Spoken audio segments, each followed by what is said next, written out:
وما أرسلناك إلا رحمة للعالمين۔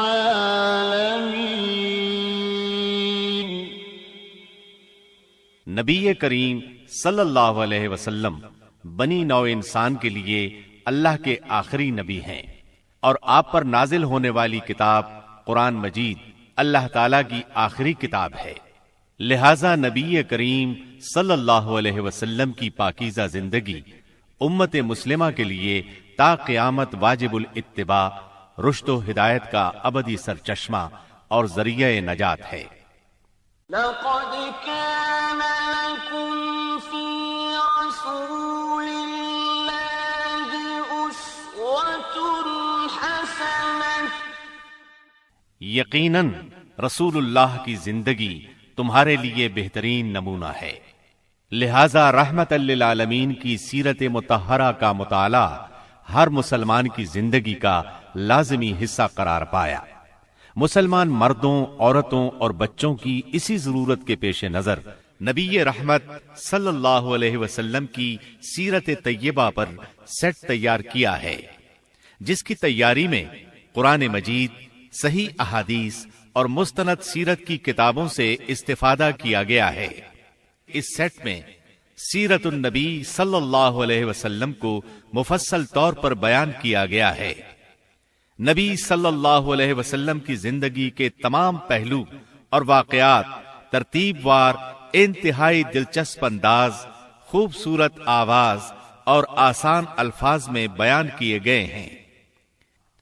لیجئے سماعت فرمائیے رحمت للعالمین۔ سیرت نبوی کو مکمل طور پر بیان کرنا اس وقت تک ممکن نہیں جب تک اسلام سے پہلے اور بعد کے حالات کا تقابل نہ کیا جائے، اس لیے ہم اصل مضمون سے پہلے اسلام سے پہلے عرب کی کیفیت بیان کریں گے، عرب اقوام اور ان کی معاشرت کا نقشہ کھینچیں گے، پھر وہ حالات بیان کریں گے جن میں رسول اللہ صلی اللہ علیہ وسلم کی بعثت ہوئی۔ لفظ عرب کے لغوی معنی صحرا اور بیاب و گیاہ زمین کے ہیں۔ عہد قدیم سے یہ لفظ جزیرہ نمائے عرب اور اس میں بسنے والی قوموں پر بولا گیا ہے۔ عرب کے مغرب میں بحر احمر اور جزیرہ نمائے سینا ہے، مشرق میں خلیج عرب اور جنوبی عراق کا ایک بڑا حصہ ہے۔ جنوب میں بحر عرب ہے جو در حقیقت بحر ہند کا پھیلاؤ ہے۔ شمال میں ملک شام اور کسی قدر شمالی عراق ہے۔ ان میں سے بعض سرحدوں کے بارے میں اختلاف بھی ہے۔ کل رقبے کا اندازہ 10 لاکھ سے 13 لاکھ مربع میل تک کیا گیا ہے۔ نسلی اعتبار سے مورخین نے عرب اقوام کی 3 قسمیں قرار دی ہیں۔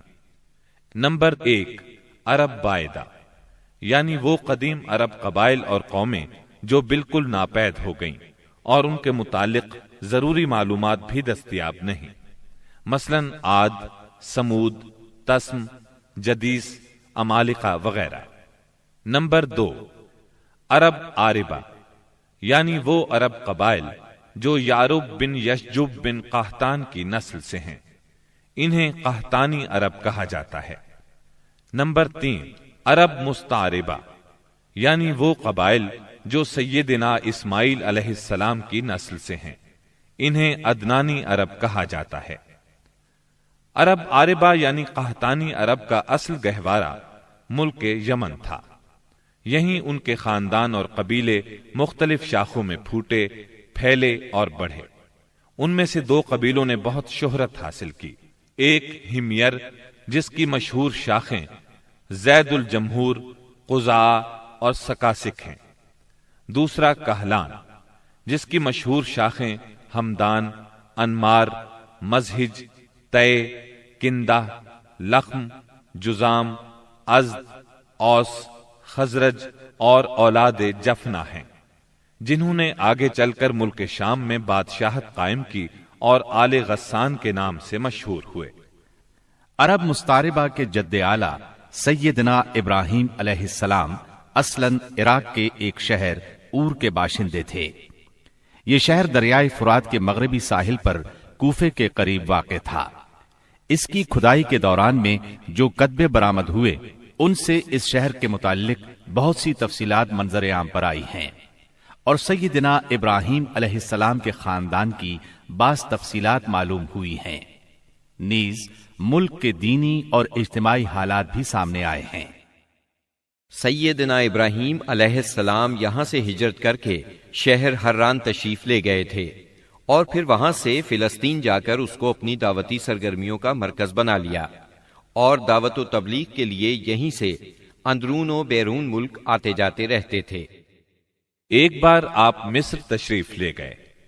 فرعون نے آپ کی بیوی سیدہ سارہ علیہ السلام کی کیفیت سنی تو بدنیت ہو گیا، انہیں بری نیت سے اپنے دربار میں بلایا، لیکن اللہ نے سیدہ سارہ کی دعا کے نتیجے میں غیبی طور پر فرعون کی ایسی گرفت کی کہ وہ ہاتھ پاؤں مارنے لگا۔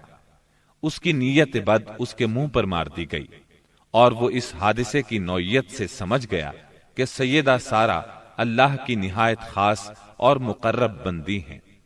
وہ ان کے اس وصف سے اس قدر متاثر ہوا کہ اپنی بیٹی ہاجرہ کو ان کی خدمت میں دے دیا۔ پھر سیدہ سارہ نے سیدہ ہاجرہ کو ابراہیم علیہ السلام کی زوجیت میں دے دیا۔ ابراہیم علیہ السلام ان دونوں کو لے کر فلسطین واپس تشریف لائے۔ پھر اللہ نے سیدہ ہاجرہ کے بطن سے ابراہیم علیہ السلام کو ایک فرزند ارجمند اسماعیل علیہ السلام عطا فرمایا۔ سیدہ سارہ بے اولاد تھیں، اس لیے انہیں بہت غیرت آئی، اور انہوں نے سیدنا ابراہیم علیہ السلام کو مجبور کیا کہ سیدہ ہاجرہ کو ان کے نوزائیدہ بچے سمیت جلا وطن کر دیں۔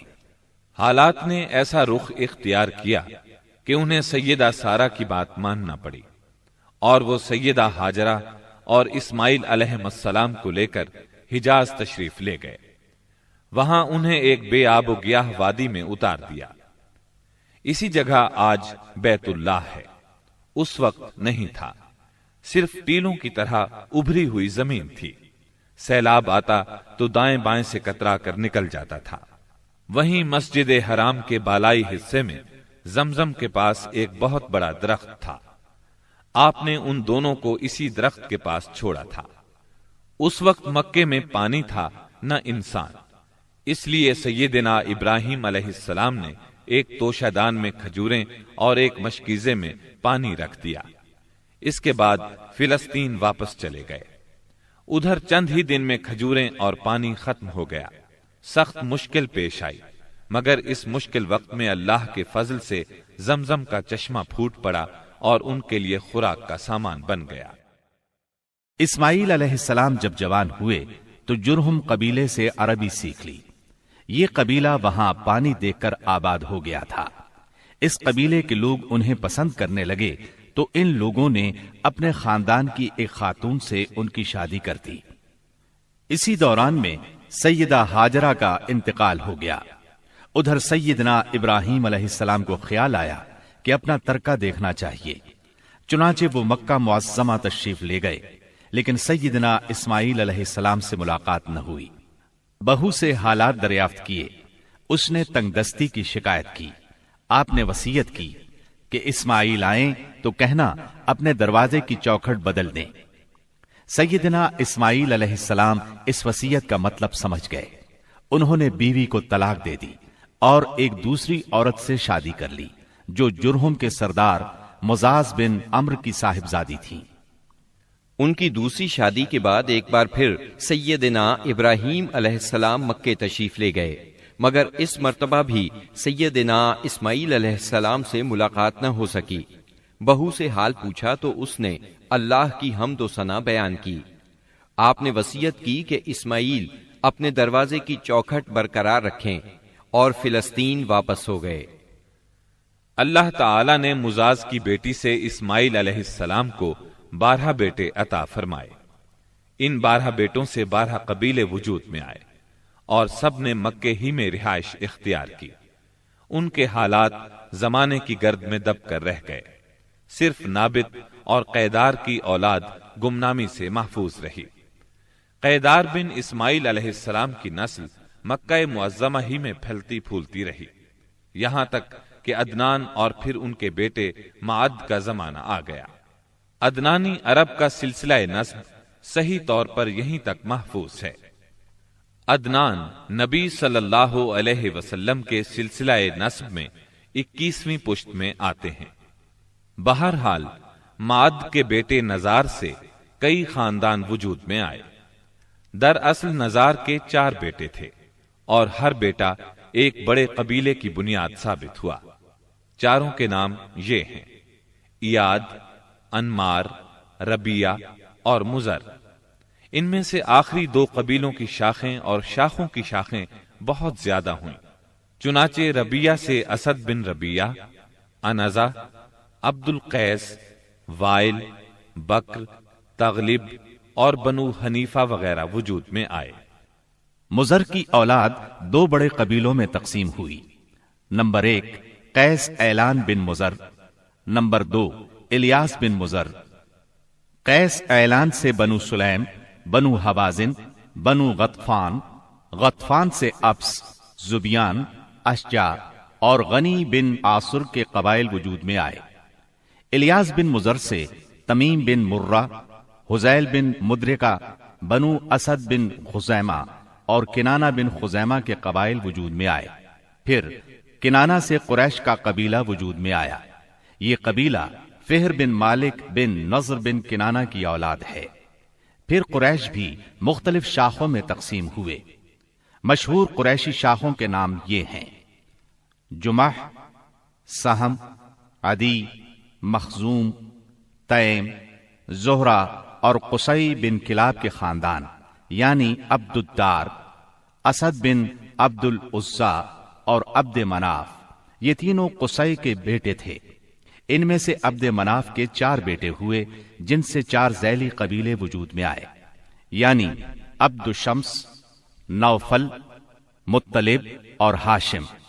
انہی ہاشم کی نسل سے اللہ نے ہمارے نبی کریم صلی اللہ علیہ وسلم کا انتخاب فرمایا۔ ابن عباس رضی اللہ عنہ کا بیان ہے کہ رسول اللہ صلی اللہ علیہ وسلم نے فرمایا، اللہ تعالیٰ نے مخلوق پیدا فرمائی تو مجھے سب سے اچھے گروہ کے اندر رکھا، پھر قبائل کو چنا تو مجھے سب سے اچھے قبیلے کے اندر بنایا، پھر گھرانوں کو چنا تو مجھے سب سے اچھے گھرانے میں بنایا، لہذا میں اپنی ذات کے اعتبار سے بھی سب سے اچھا ہوں اور اپنے گھرانے کے اعتبار سے بھی سب سے بہتر ہوں۔ جس وقت جزیرۃ العرب پر اسلام کا سورج طلوع ہوا، وہاں 2 قسم کے حکمران تھے۔ ایک تاج پوش بادشاہ جو حقیقت میں مکمل طور پر آزاد اور خود مختار نہیں تھے، اور دوسرے قبائلی سردار جنہیں اختیارات کے لحاظ سے وہی حیثیت حاصل تھی جو تاج پوش بادشاہوں کی تھی، لیکن ان کی اکثریت کو ایک مزید امتیاز یہ حاصل تھا کہ وہ مکمل طور پر آزاد اور خود مختار تھے۔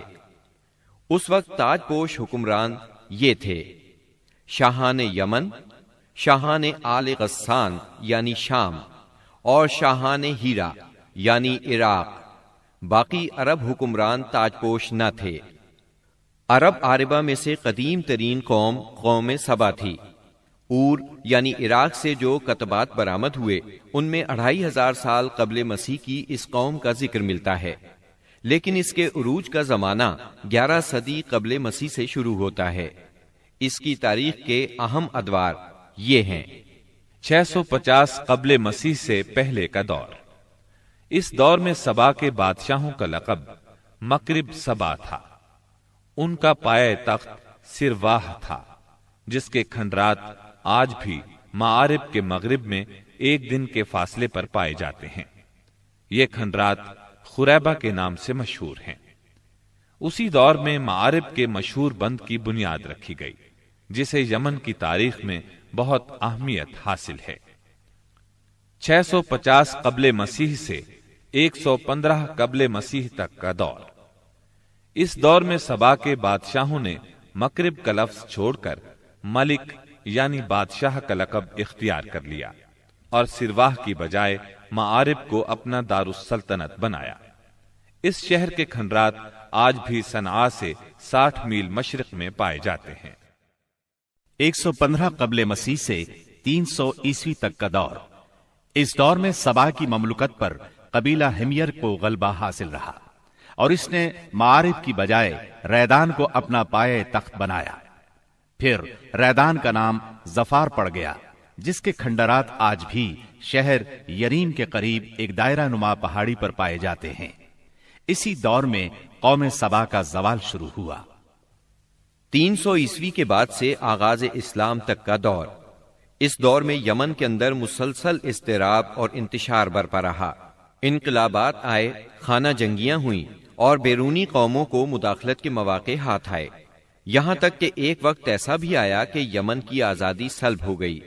چنانچہ اسی دور میں رومیوں نے عدن پر فوجی قبضہ کیا اور ان کی مدد سے حبشیوں نے ہمیر اور ہمدان کی آپس میں کشمکش سے فائدہ اٹھایا اور 340 عیسوی میں پہلی بار یمن پر قبضہ کیا۔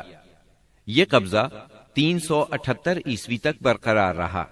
اس کے بعد یمن کی آزادی تو بحال ہو گئی، مگر معارب کے مشہور بند میں رکھنے پڑنا شروع ہو گئے، یہاں تک کہ 450 عیسوی یا 451 عیسوی میں بند ٹوٹ گیا اور وہ عظیم سیلاب آیا جس کا ذکر قرآن مجید کی سورہ سبا میں سیل ارم کے نام سے کیا گیا ہے۔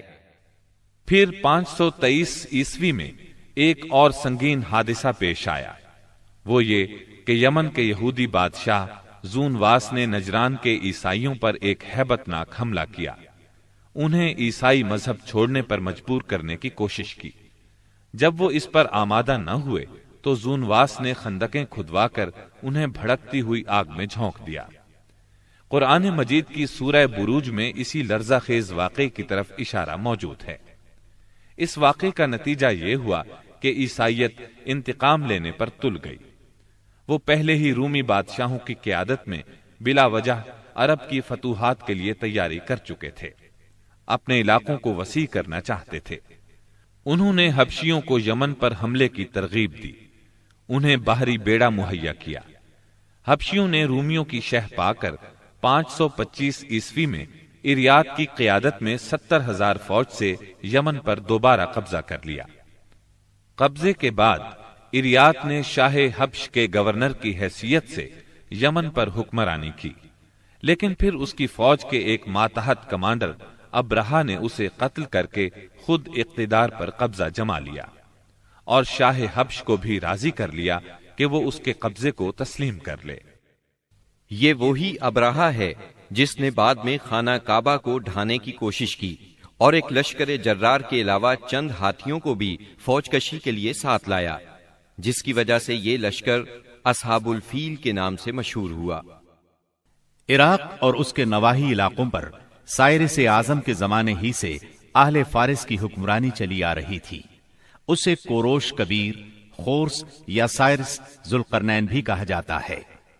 اس کا زمانہ 557 تا 529 قبل مسیح ہے۔ اس کے مقابلے میں کسی کو آنے کی جرت نہیں تھی، یہاں تک کہ 326 قبل مسیح میں سکندر مقدونی نے دارا اول کو شکست دے کر فارسیوں کی طاقت توڑ دی، جس کے نتیجے میں ان کا ملک ٹکڑے ٹکڑے ہو گیا اور طوائف الملوکی شروع ہو گئی۔ یہ انتشار 230 عیسوی تک جاری رہا۔ اسی دوران میں قحطانی قبائل نے اپنا وطن چھوڑ کر عراق کے ایک بہت بڑے اور شاداب سرحدی علاقے پر بود و باش اختیار کر لی۔ پھر عدنانی لوگ اپنا وطن چھوڑ کر اس طرف آئے، انہوں نے لڑ بھڑ کر جزیرہ فراتیہ کے ایک حصے پر اپنا قبضہ جما لیا۔ ادھر 226 عیسوی میں اردشیر نے جب ساسانی حکومت کی داغ بیل ڈالی تو رفتہ رفتہ فارسیوں کی طاقت ایک بار پھر پلٹ آئی۔ اردشیر کے عہد میں حیرہ، بادیات العراق اور جزیرے کے ربیعی اور مزری قبائل پر جزیمت الوضاح کی حکمرانی تھی۔ شاہان حیرہ کے پاس فارسی فوج کی ایک یونٹ ہمیشہ رہا کرتی تھی، جس سے بادیہ نشین عرب باغیوں کی سرکوبی کا کام لیا جاتا تھا۔